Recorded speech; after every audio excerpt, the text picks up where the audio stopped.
Hello everyone, welcome to your lordship के online platform पे आपका बहुत स्वागत है। The topic that I am going to discuss with you is definition of terrorist act, और we can say what is terrorism that has been given first time in Bharatiya Nyaya Samhita 2023।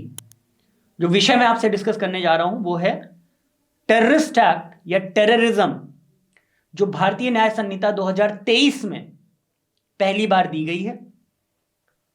Section 113 of Bharatiya Nyaya Samhita 2023 defines terrorist act. भारतीय न्याय संहिता की जो धारा 113 है वो terrorist act को define करती है, और वो डेफिनेशन जो है वो क्या कहती है वो हम समझेंगे, उसकी पनिशमेंट क्या है वो हम समझेंगे। It says whoever does any act with intent to threaten or likely to threaten the unity, integrity, sovereignty, security or economic security of India.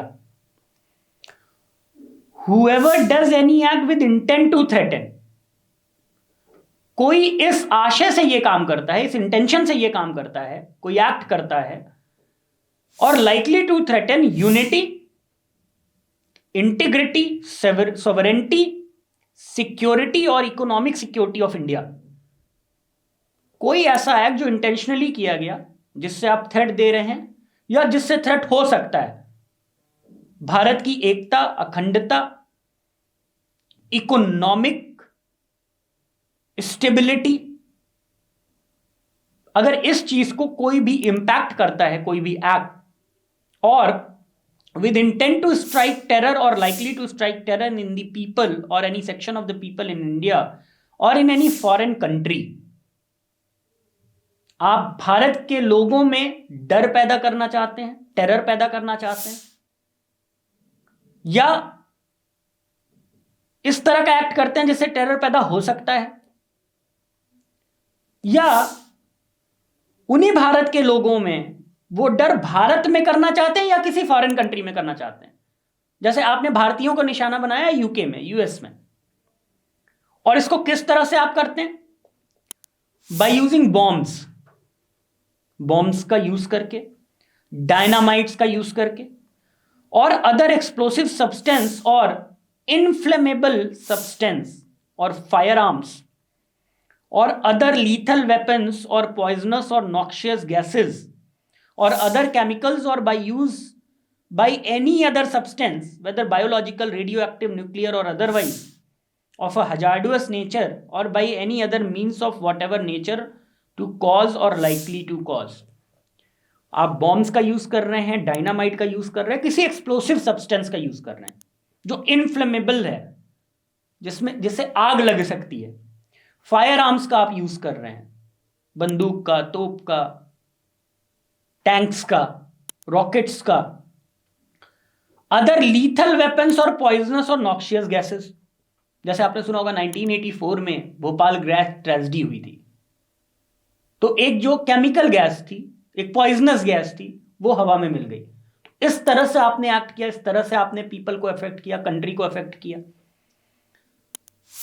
और एनी अदर सब्सटेंस, या कोई और सब्सटेंस आप यूज कर रहे हैं, whether biological, radioactive, nuclear और otherwise, या तो कोई बायोलॉजिकल वेपन आपने यूज किया, जैसे आपने कोई वायरस फैला दिया, कोई बैक्टीरिया फैला दिया, रेडियो एक्टिव आपने कोई वेपन यूज किया, रेडियम, कोई रेज, इस तरह से, या आपने न्यूक्लियर वेपन यूज किया, परमाणु वेपन को यूज कर लिया आपने, उसको यूज करके, या कोई ऐसी चीज जो हजार्डुअस इन नेचर है। हजार्डुअस मतलब बहुत खतरनाक है इन नेचर। जैसे आपने पूरे पानी को ही, ड्रिंकिंग वाटर को ही पूरी तरह से पॉइजनस कर दिया। अगर किसी ने वो पानी पी लिया तो वो उसकी डेथ हो जाएगी, ठीक है। और इसको करके टू कॉज और लाइकली टू कॉज, इन मीन्स से, इन चीजों का इस्तेमाल करके आपने क्या किया? कॉज करने की कोशिश की या फिर लाइकली टू कॉज करने की कोशिश की। First, death of or injury to any person or persons. Death of or injury to any person or persons. किसी पर्सन की डेथ कॉज करना चाह रहे हैं आप, या बहुत सारे लोगों की डेथ कॉज करना चाहते हैं, लॉस ऑफ और डैमेज टू और डिस्ट्रक्शन ऑफ प्रॉपर्टी, या किसी प्रॉपर्टी को डैमेज करना चाहते हैं, डिस्ट्रक्शन करना चाहते हैं, पूरी तरह से उसको खराब कर देना चाहते हैं। डिसरप्शन ऑफ एनी सप्लाईज और services essential to the life of the community in India और इन एनी फॉरेन कंट्री। किसी इसेंशियल चीज का, जैसे पानी हो गई, हवा हो गया, इसेंशियल सप्लाईज, फूड हो गया, ड्रिंकिंग वाटर हो गया, इस तरह की सप्लाईज में किसी तरह का डिसरप्शन आपने ले आ दिया, या जिस रूट से आ रहा है उस रूट को आपने पूरी तरह से तोड़ दिया, डिस्ट्रॉय कर दिया, अब वो आ ही नहीं सकता वहां पे, जिससे लोगों के पास पानी नहीं है, खाने को नहीं है। Damage to the monetary stability of India by way of production or smuggling or circulation of counterfeit Indian paper currency, coin or of any other material. Damage to the monetary stability of India, आप भारत की जो monetary stability है, जो economic stability है, जो पैसे की stability है, उसको अफेक्ट किया। कैसे? नकली नोट बना करके, जाली नोट बना करके, जाली सिक्के बना करके, या इस तरह का कोई और एक्ट करके। Damage or destruction of property in India और in a foreign country used or intended to be used for the defense of India or in connection with any other purpose of the government of India or any state government or any of their agencies। India में कोई चीज defence purpose से use होनी है और वो foreign country में बन रही है, हमने उसका कॉन्ट्रैक्ट दिया है। जैसे हमारे हवाई जहाज कहीं बन रहे हैं, आपने उसको डिस्ट्रॉय कर दिया। हमारे पानी के जहाज कहीं बन रहे हैं, आपने उसको डिस्ट्रॉय कर दिया।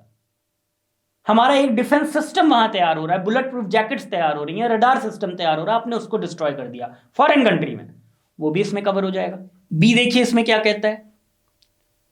It says overawe by means of criminal force or to show criminal force or to attempts to do so or cause death of any public functionaries or attempts to cause death of any public functionaries.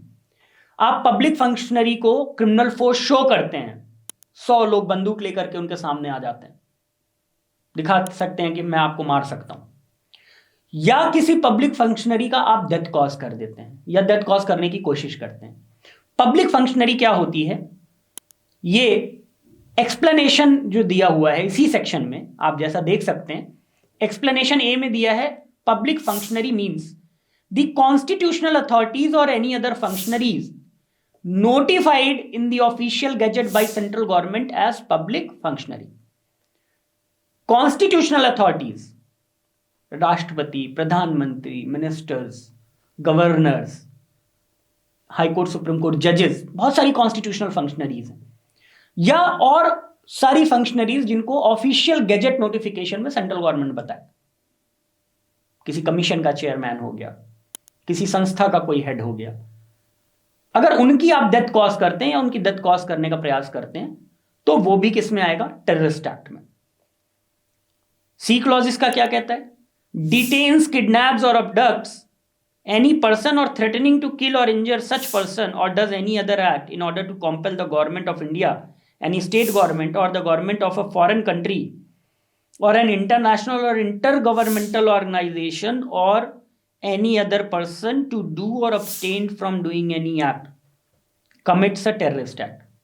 या आप किसी को kidnap कर लेते हैं, किसी person को kidnap कर लेते हैं, उसको जान से मारने की धमकी देते हैं, उसको इंजरी कॉज करने की धमकी देते हैं और उसके द्वारा आप गवर्नमेंट को बाध्य करते हैं, कॉम्पेल करते हैं किसी एक्ट को करने के लिए या ना करने के लिए।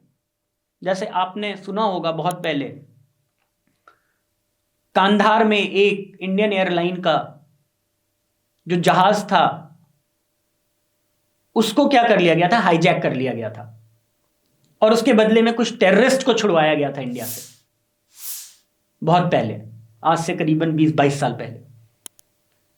तो वो जो एक्ट है, अगर उस तरह का आप एक्ट करते हैं, किसी को किडनैप कर लेते हैं, हाईजैक कर लेते हैं, लोगों को किडनैप कर लेते हैं और उसके बदले आप गवर्नमेंट से कुछ करने के लिए कहते हैं या गवर्नमेंट को कुछ नहीं करने के लिए कहते हैं, तो वो भी टेररिस्ट एक्ट में आएगा, commits a terrorist act. Clause 2 of 113, section 113 clause 2 इसकी पनिशमेंट बताता है कि ये जो मैंने अभी आपको एक्ट्स बताए जो टेररिस्ट एक्ट में कवर होते हैं, इसकी पनिशमेंट है। पनिशमेंट देखिए क्या है? Whoever commits a terrorist act shall, If such offense has resulted in the death of any person, be punished with death or imprisonment for life and shall also be liable to fine.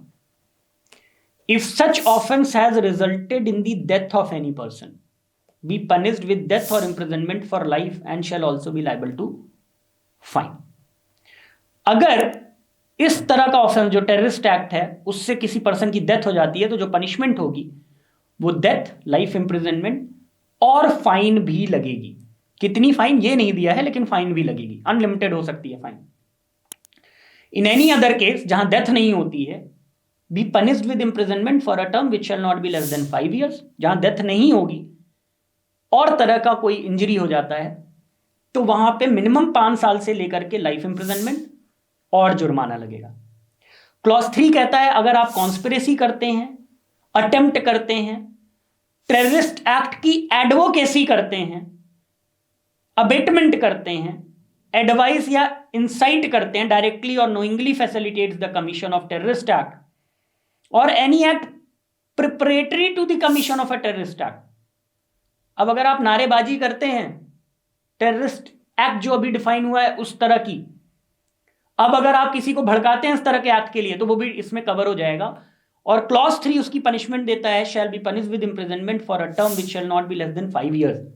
5 साल तक की punishment जो life imprisonment तक हो सकती है और fine भी लगेगी. तो 5 साल तक की पनिशमेंट और फाइन दोनों. क्लॉज 4 कहता है whoever organizes or cause to be organized any camp or camps for imparting training in the terrorist act, recruits or causes to be recruited any person or persons for commission of a terrorist act shall be punished with imprisonment for a term which shall not be less than 5 years but which may extend to imprisonment for life and shall also be liable to fine. अगर आप terrorist camp establish करते हैं, recruitment करते हैं, training देते हैं या फिर रिक्रूटमेंट में हेल्प करते हैं, जैसे आपने सुना होगा ISIS में बहुत सारे रिक्रूटमेंट्स हुए, केरला से, यूपी से, महाराष्ट्र से, बहुत सारे स्टेट से. ठीक है, तो अब इसमें जो भी पर्सन उसको हेल्प किया है वो भी इसमें कवर हो जाएगा क्लॉज 4 में, और उसकी जो पनिशमेंट होगी वो मिनिमम 5 साल से लाइफ इंप्रिजनमेंट और जुर्माना. क्लॉज 5 कहता है जो भी इस तरह के ऑर्गेनाइजेशन का मेंबर है who is involved in terrorist act shall be punished with imprisonment for a term which may extend to imprisonment for life and shall also be liable to fine. Life imprisonment तक की punishment आपको मिल सकती है. Minimum कितनी है ये नहीं दिया, लेकिन लाइफ इंप्रिजनमेंट तक की आपको पनिशमेंट मिलेगी और जुर्माना लगेगा. 6th क्लास कहता है whoever voluntarily harbors or conceals or attempts to harbor or conceal any person knowing that such person has committed a terrorist act. यहां जो पनिशमेंट होगी, अगर आप किसी को जानते हैं कि वो पर्सन टेररिस्ट एक्ट से रिलेटेड है या टेररिस्ट है और उसको छुपा रहे हैं, उसको पनाह दे रहे हैं, उसको रहने की जगह दे रहे हैं, तो ऐसे केसेस में जो पनिशमेंट है वो मिनिमम 3 साल से लेकर के लाइफ इंप्रिजनमेंट और जुर्माने तक है. लेकिन यहां भी लॉ वही है कि ये पति पत्नी के ऊपर नहीं लगेगा. पनाह देना, घर में रखना, ये पति पत्नी के ऊपर अप्लाई नहीं करता. इसका 7th क्लॉज कहता है whoever knowingly possesses any property derived or obtained from commission of terrorist act or through the commission of any terrorist act shall be punished with imprisonment for a term which may extend to imprisonment for life and shall also be liable to fine. अगर आप terrorist act के through कोई property obtain करते हैं, उसको poses करते हैं, तो यहां पे भी आपकी जो पनिशमेंट है वो लाइफ इंप्रिजनमेंट तक जा सकती है और फाइन भी लग सकती है. तो ये पूरा 113 के 7 क्लॉजेस हैं जिसमें आपका क्लॉज 1 डिफाइन करता है कि टेररिस्ट एक्ट क्या है और क्लॉज 2 से लेकर के 7 तक उसकी डिफरेंट पनिशमेंट्स. बहुत बार ये भी हमारे दिमाग में आता है कि क्या भारतीय न्याय संहिता 2023 से पहले टेररिस्ट एक्ट कहीं डिफाइन था या नहीं था. तो मैं आपको बता दूं कि टेररिस्ट एक्ट इससे पहले भी डिफाइन था. जैसा कि आप देख सकते हैं स्क्रीन पे, हमारे पास एक एक्ट है, prevention of unlawful activities prevention act, UAPA जिसको कहते हैं, 1967. इसमें 2004 में एक अमेंडमेंट हुआ और इसका जो सेक्शन 15 है वो भी टेररिस्ट एक्ट को डिफाइन करता है. सेम डेफिनेशन आप देखिए, इसकी जो सेक्शन 15 की डेफिनेशन है, अगर आप इसको पढ़ेंगे, बिल्कुल similar to the definition of Bharatiya Nyaya संहिता 2023 है। और इसीलिए जो लास्ट में एक्सप्लेनेशन है भारतीय न्याय संहिता 2023 का, सेक्शन 113 का, देखिए वो क्या कह रहा है। For the removal of doubts it is here by declared that the officer not below the rank of superintendent of police shall decide whether to register the case under this section or under unlawful activities prevention act। अब अगर आप ये terrorist act करते हैं तो जो SP है या डीसीपी है, जो आईपीएस ऑफिसर होता है, वो डिसाइड करेगा कि इस पर्सन के ऊपर यूएपीए लगाना है या उसको भारतीय न्याय संहिता में चार्ज करना है, क्योंकि दोनों के लगने से जो दोनों का इफेक्ट है वो अलग अलग है। यूएपीए जो है वो नॉर्मली माना जाता है एक स्पेशल एक्ट है, तो उस केस में जो चार्जेस होते हैं वो थोड़े से हैवी बनाए जाते हैं। और भारतीय न्याय संहिता एक ये जनरल कोड है, जनरल पीनल कोड है, जो क्रिमिनल ऑफेंसेस को डिफाइन करता है और उसकी पनिशमेंट देता है। लेकिन ये पूरा डिस्क्रिप्शन उस आईपीएस ऑफिसर का, उस सुपरिटेंडेंट ऑफ पुलिस का रहेगा कि यूएपीए के अंदर इसको चार्ज करना है या भारतीय न्याय संहिता के अंदर इसको चार्ज करना है, क्योंकि दोनों जगह पे डेफिनेशन सेम है, दोनों जगह पे ऑफेंस सेम है। जो अदर भी ऑफेंसेस की पनिशमेंट है, जैसे कॉन्स्पिरेसी की, अबेटमेंट की, हार्बरिंग की, पोजेशन ऑफ प्रॉपर्टी की, वो भी वहां पे भी दी हुई है। उसके अदर सेक्शंस है 17, 18, 18A, 18B, 19, इस तरह से वहां यूएपीए में दी रखी है। तो इसीलिए भारतीय न्याय संहिता में एक्सप्लेनेशन में ये क्लियर कर दिया है कि दोनों में से कोई एक एक्ट लगा सकते हैं आप, चाहे वो आप भारतीय न्याय संहिता के अंदर उसको चार्ज कर दीजिए या यूएपीए के अंदर। तो भारतीय न्याय संहिता से पहले टेररिस्ट एक्ट यूएपीए के अंदर, जिसको कहते हैं अनलॉफुल एक्टिविटीज प्रिवेंशन एक्ट 1967, उसमें पहले ये डिफाइंड था, जो टेररिस्ट एक्ट या टेररिज्म पे अप्लाई करता था। Thank you so much. अगर आपको हमारा वीडियो अच्छा लगा तो हमारे चैनल को सब्सक्राइब कीजिए और इस तरह के वीडियोस के लिए हमारे साथ जुड़े रहिए। Thank you.